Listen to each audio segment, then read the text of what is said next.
ആരോ അവൻ്റെ പേര് പെട്ടെന്ന് വിളിച്ചു. നമുക്ക് എങ്ങനെ ഇംഗ്ലീഷിൽ പറയാം?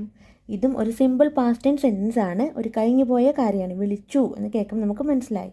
അപ്പം ആരോ എന്ന് വെച്ചാൽ എന്താ? സംവൺ. അവൻ്റെ പേര്. അപ്പം ഹീസ് നെയിം. അവൻ്റെ പേര് നമുക്ക് ഹീസ് നെയിം എന്ന് പറയാം.